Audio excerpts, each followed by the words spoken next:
بسم الله الرحمن الرحيم ياسين والقرآن الحكيم إنك لمن المرسلين على صراط مستقيم تنزيل العزيز الرحيم لتنذر قوما ما أنذر آباؤهم فهم غافلون لقد حق القول على أكثرهم فهم لا يؤمنون إنا جعلنا في أعناقهم أغلالا فهي إلى الأذقان فهم مقمحون وجعلنا من بين أيديهم سدا ومن خلفهم سدا فأغشيناهم فهم لا يبصرون وسواء عليهم أنذرتهم أم لم تنذرهم لا يؤمنون إنما تنذر من اتبع الذكر وخشي الرحمن بالغيب فبشره بمغفرة وأجر كريم إنا نحن نحيي الموتى ونكتب ما قدموا وآثارهم وكل شيء أحصيناه في إمام مبين واضرب لهم مثلا أصحاب القرية إذ جاءها المرسلون إذ أرسلنا إليهم اثنين فكذبوهما فعززنا بثالث فقالوا إنا إليكم مرسلون قالوا ما أنتم إلا بشر مثلنا وما أنزل الرحمن من شيء إن أنتم إلا تكذبون قالوا ربنا يعلم إنا إليكم لمرسلون وما علينا إلا البلاغ المبين قالوا إنا تطيرنا بكم لئن لم تنتهوا لنرجمنكم وليمسنكم منا عذاب أليم قالوا طائركم معكم أئن ذكرتم بل أنتم قوم مسرفون وجاء من أقصى المدينة رجل يسعى قال يا قوم اتبعوا المرسلين اتبعوا من لا يسألكم أجرا وهم مهتدون وما لي لا أعبد الذي فطرني وإليه ترجعون أتخذ من دونه آلهة إن يردني الرحمن بضر لا تغن عني شفاعتهم شيئا ولا ينقذون إني إذا لفي ضلال مبين إني آمنت بربكم فاسمعون قيل ادخل الجنة قال يا ليت قومي يعلمون بما غفر لي ربي وجعلني من المكرمين وما أنزلنا على قومه من بعده من دود من السماء وما كنا منزلين إن كانت إلا صيحة واحدة فإذا هم خامدون يا حسرة على العباد ما يأتيهم من رسول إلا كانوا به يستهزئون ألم يروا كم أهلكنا قبلهم من القرون أنهم إليهم لا يرجعون وإن كل لما جميع لدينا محضرون وآية لهم الأرض الميتة أحييناها وأخرجنا منها حبا فمنه يأكلون وجعلنا فيها جنات من نخيل وأعناب وفجرنا فيها من العيون ليأكلوا من ثمره وما عملته أيديهم أفلا يشكرون سبحان الذي خلق الأزواج كلها مما تنبت الأرض ومن أنفسهم ومما لا يعلمون وآية لهم الليل نسلخ منه النهار فإذا هم مظلمون والشمس تجري لمستقر لها ذلك تقدير العزيز العليم والقدر قدرناه منازل حتى عاد كالعرجون القديم لا الشمس ينبغي لها أن تدرك القمر ولا الليل سابق النهار وكل في فلك يسبحون وآية لهم أنا حملنا ذريتهم في الفلك المشحون وخلقنا لهم من مثله ما يركبون وإن نشأ نغرقهم فلا صريخ لهم ولا هم ينقذون إلا رحمة منا ومتاعا إلى حين وإذا قيل لهم اتقوا ما بين أيديكم وما خلفكم لعلكم ترحمون وما تأتيهم من آية من آيات ربهم إلا كانوا عنها معرضين وإذا قيل لهم أنفقوا مما رزقكم الله قال الذين كفروا للذين آمنوا ونطعم من لو يشاء الله وطعمه إن أنتم إلا في ضلال مبين ويقولون متى هذا الوعد إن كنتم صادقين ما ينظرون إلا صيحة واحدة تأخذهم وهم يخصمون فلا يستطيعون توصية ولا إلى أهلهم يرجعون ونفخ في الصور فإذا هم من الأجداث إلى ربهم ينسلون قالوا يا ويلنا من بعثنا من مرقدنا هذا ما وعد الرحمن وصدق المرسلون إن كانت إلا صيحة واحدة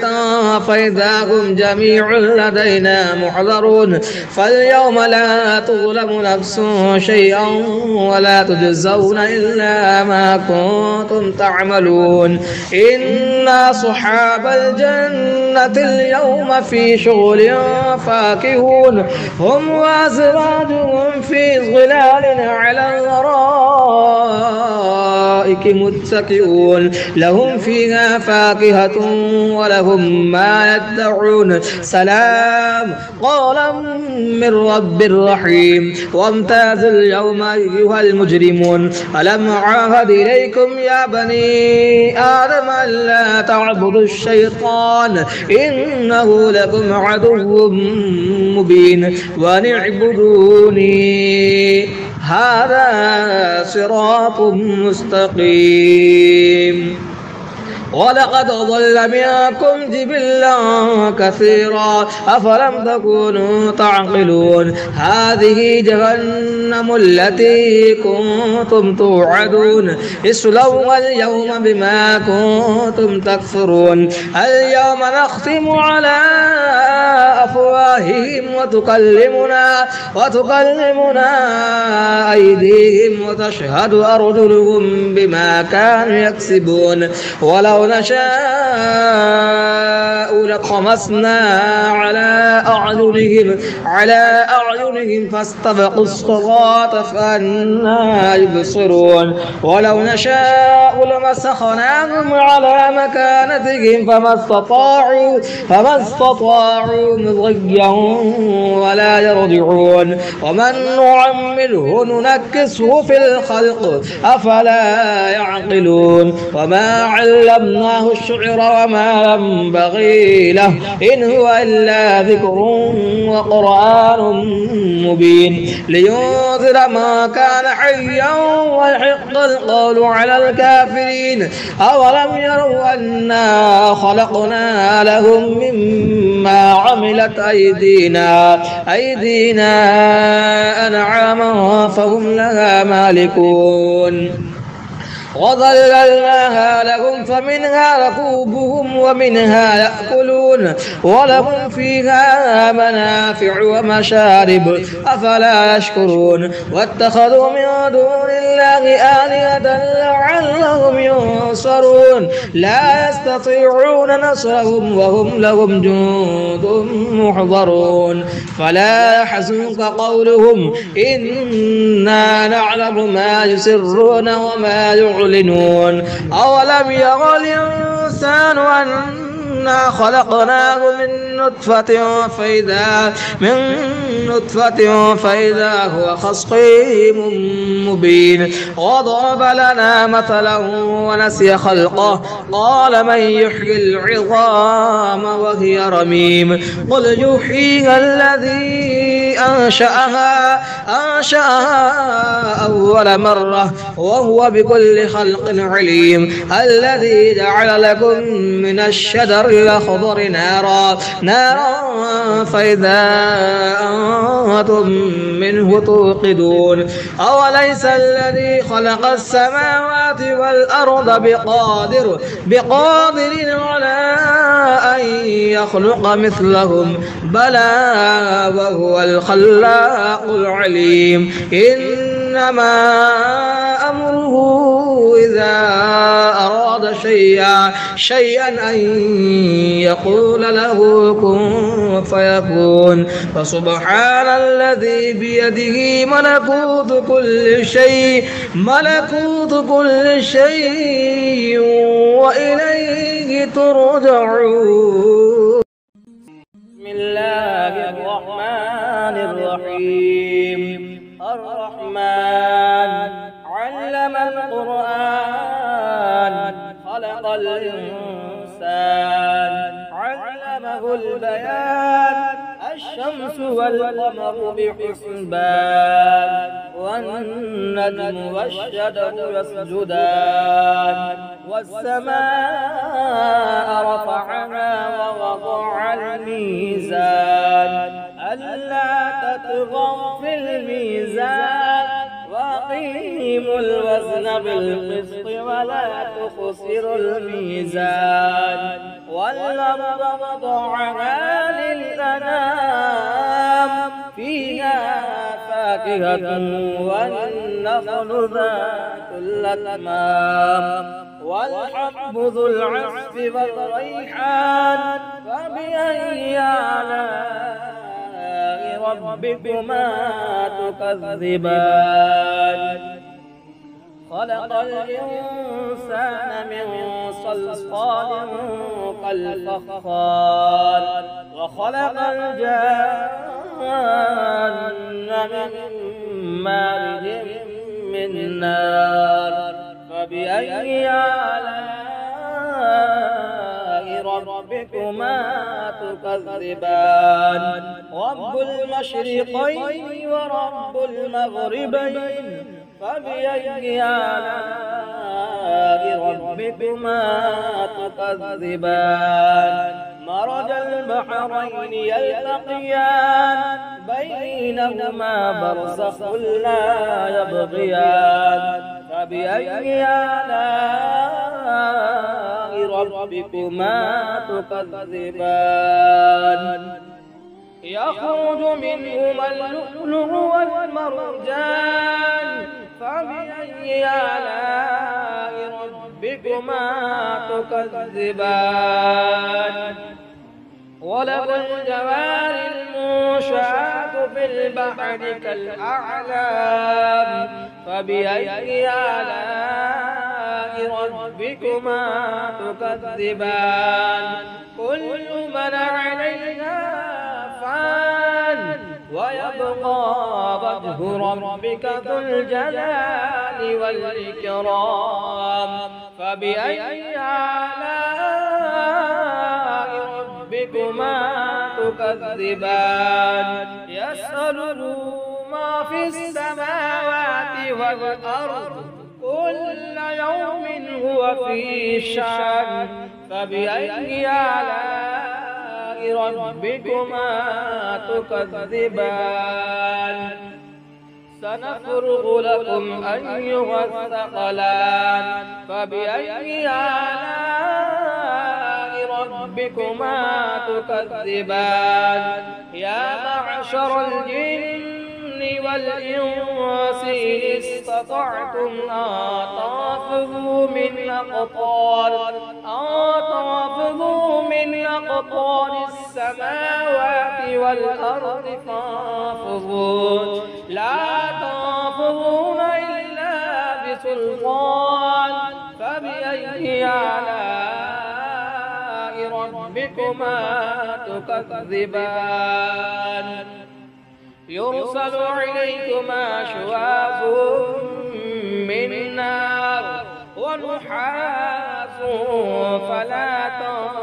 تنتصران فبأي آلاء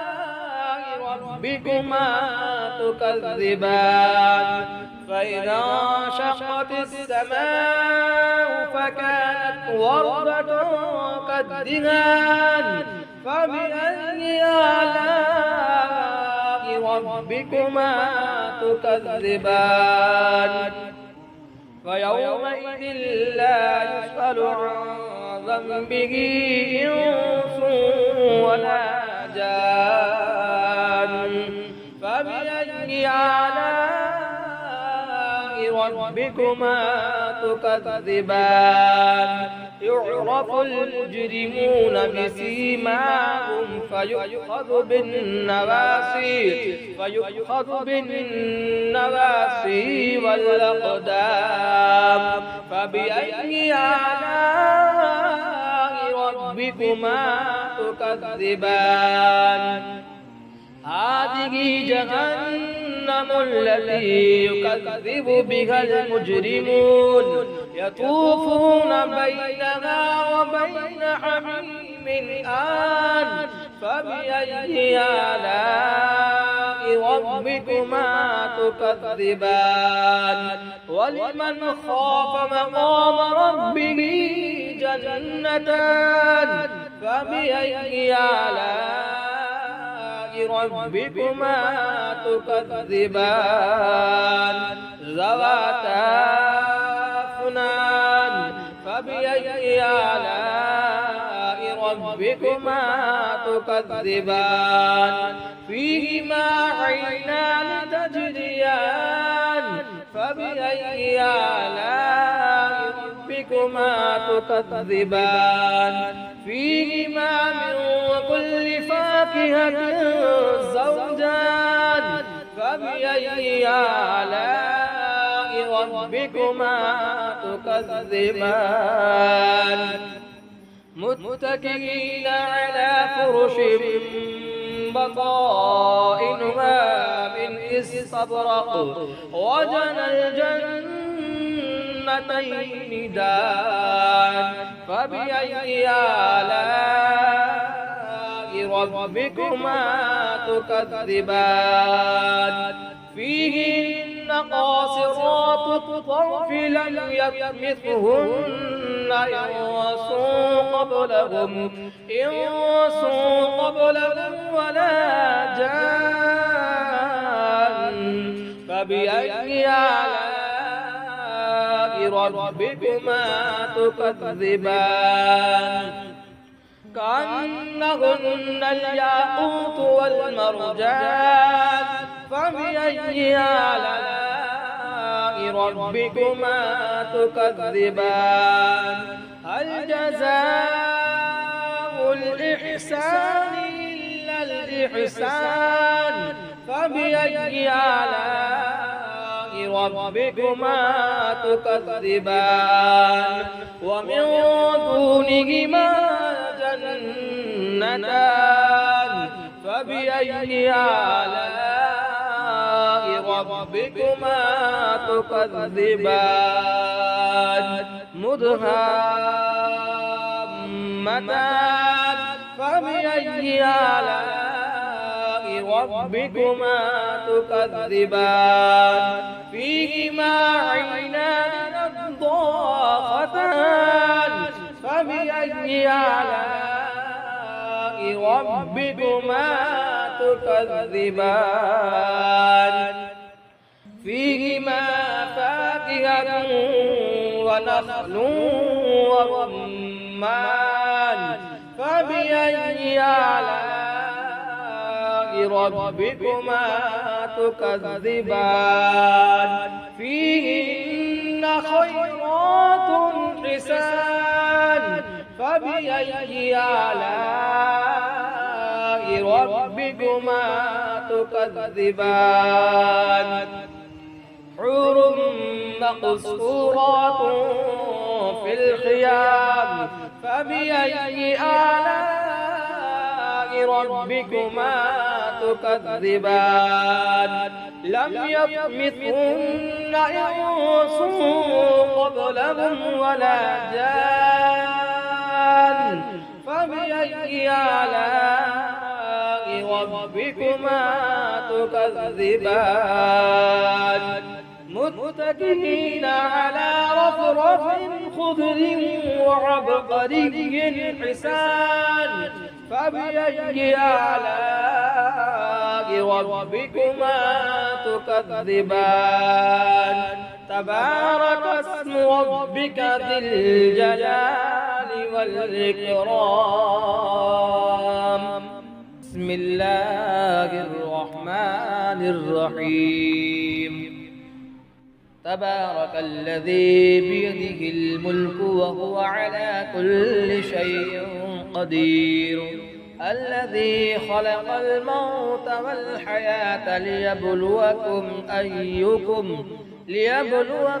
أيكم أحسن عملا وهو العزيز الغفور الذي خلق 7 سماوات طباقا ما ترى في خلق الرحمن من تفاوت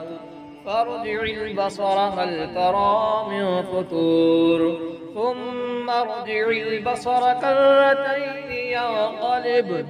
ينقلب إليك البصر خاسئا وهو حسير ولقد زينا السماء الدنيا بمصابيح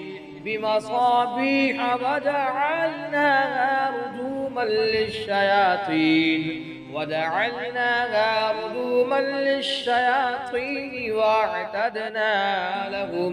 وأعتدنا لهم عذاب السعير وللذين كفروا بربهم عذاب جهنم وبئس المصير إذا ألقوا فيها سمعوا لها شهيقا وهي تفور تكاد تميز من الغيظ كلما ألقي فيها فوج سألهم خزنتها ألم يأتكم نذير قالوا بلى قد جاءنا نذير فكذبنا وقلنا ما نزل الله من شيء إن أنتم إلا في ضلال كبير وقالوا لو كنا نسمع أو نعقل ما كنا في أصحاب السعير فاعترفوا بذنبهم فسحقا لأصحاب السعير إن الذين يخشون ربهم بالغيب لهم مغفرة وأجر كبير وأسروا قولكم واجهروا به إنه عليم بذات الصدور ألا يعلم من خلق وهو اللطيف الخبير هو الذي جعل لكم الأرض ذلولا فامشوا في مناكبها وكلوا من رزقه وإليه النشور أأمنتم ما في السماء أن يخسف بكم الأرض فإذا هي تمور أم أمنتم ما في السماء أن يرسل عليكم حاصبا فستعلمون كيف نذير ولقد كذب الذين من قبلهم فكيف كان نكير أولم يروا إلى الطير فوقهم صافات ويقبضن ما يمسكهن إلا الرحمن إنه بكل شيء بصير أمن هذا الذي هو جند لكم ينصركم من دون الرحمن إن الكافرون إلا في غرور أمن هذا الذي يرزقكم إن أمسك رزقه بل لجوا في عتو ونفور أفمن يمشي مكبا على وجهه أهدى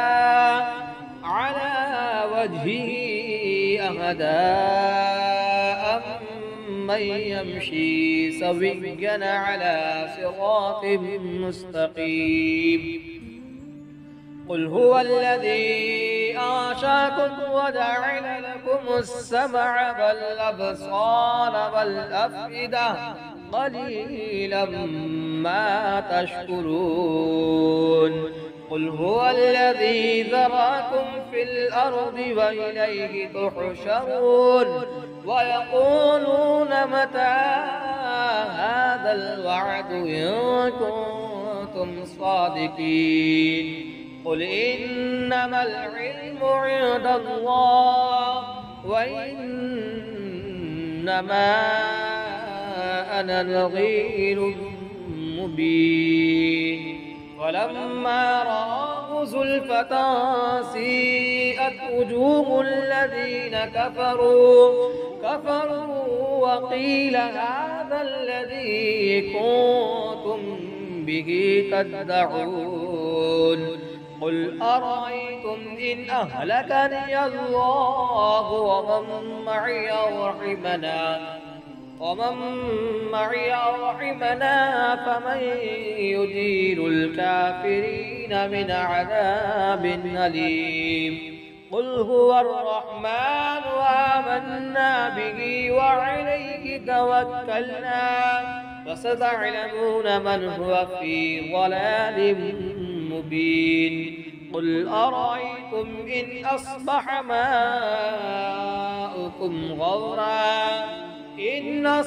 ماؤكم غورا فمن يأتيكم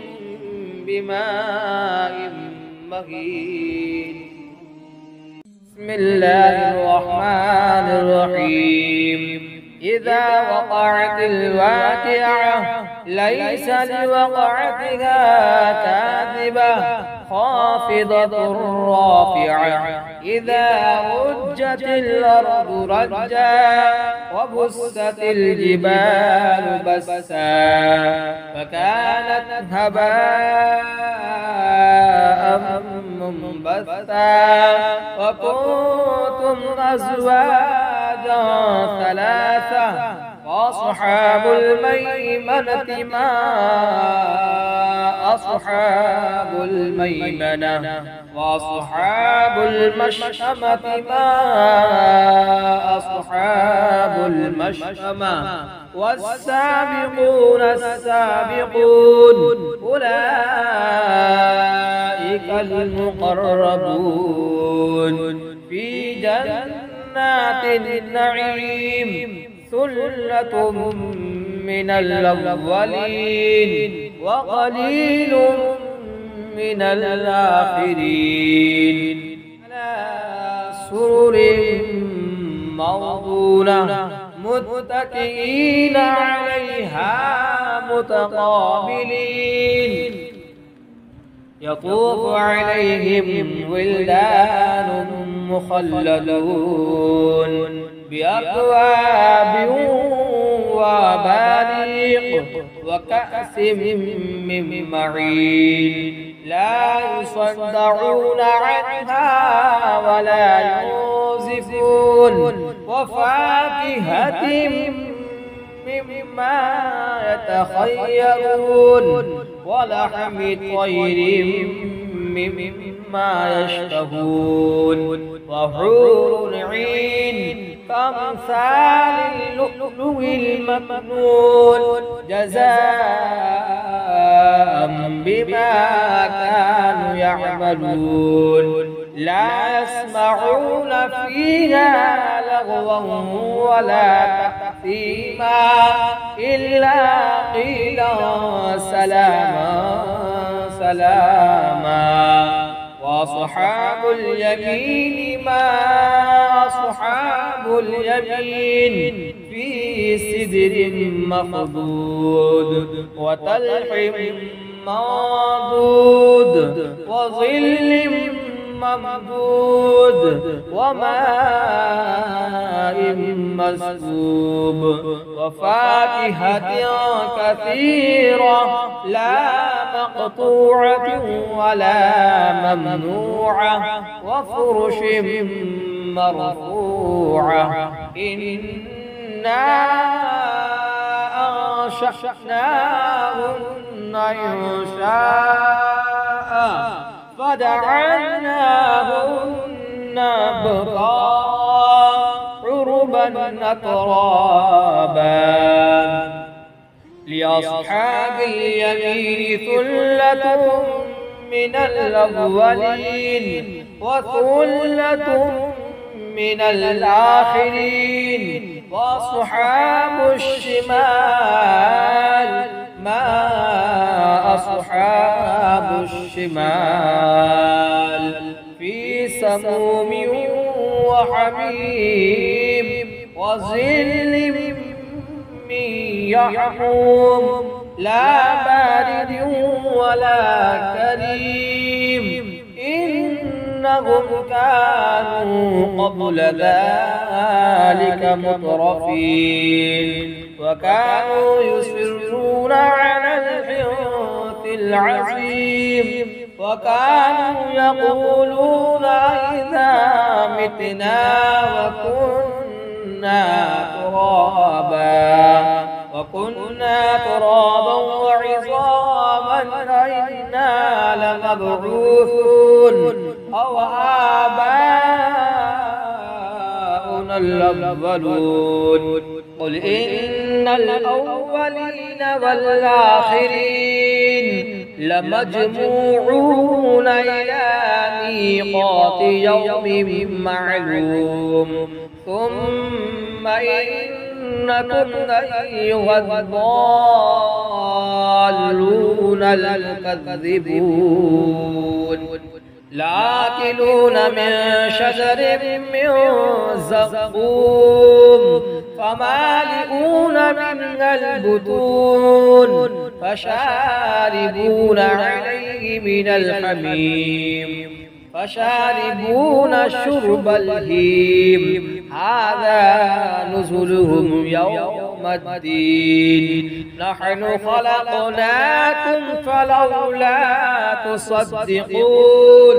أفرأيتم ما تمنون أأنتم تخلقونه أم نحن الخالقون نحن قدرنا بينكم الموت وما نحن بمسبوقين على أن نبدل أمثالكم وننشئكم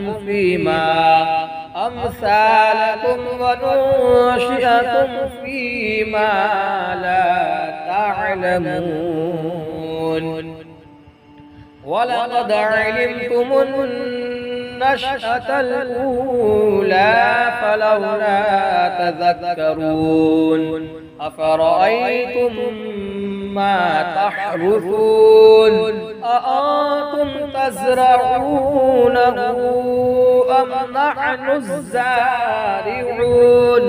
لو نشاء لجعلناه حطاما فظلتم تفكهون إنا لمغرمون بل نحن محرومون أفرأيتم الماء الذي تشربون أأنتم أنزلتموه من المزن أم نحن المنزلون لو نشاء جعلناه أجاجا فلولا تشكرون أفرأيتم النار التي تورون أأنتم أنشأتم شجرتها أم نحن المنشئون نحن جعلناها تذكرة ومتاعا للمقوين فسبح باسم ربك العظيم فلا أقسم بمواقع النجوم وإنه لقسم لو تعلمون عظيم إنه لقرآن كريم في كتاب مكنون لا يمسه إلا المطهرون تنزيل من رب العالمين أفبهذا الحديث أنتم مدهنون وتجعلون رزقكم أنكم تكذبون فلولا إذا بلغت الحلقوم وأنتم حينئذ تنظرون ونحن أقرب إليه منكم ولكن لا تبصرون فلولا إن كنتم غير مدينين ترجعونها إن كنتم صادقين فأما إن كان من المقربين فروح وريحان وجنة نعيم وأما إن كان من أصحاب اليمين فسلام لك من أصحاب اليمين وأما إن كان من المكذبين الضالين فنزل من حميم وتصلية جحيم إن هذا لهو حق اليقين فسبح باسم ربك العظيم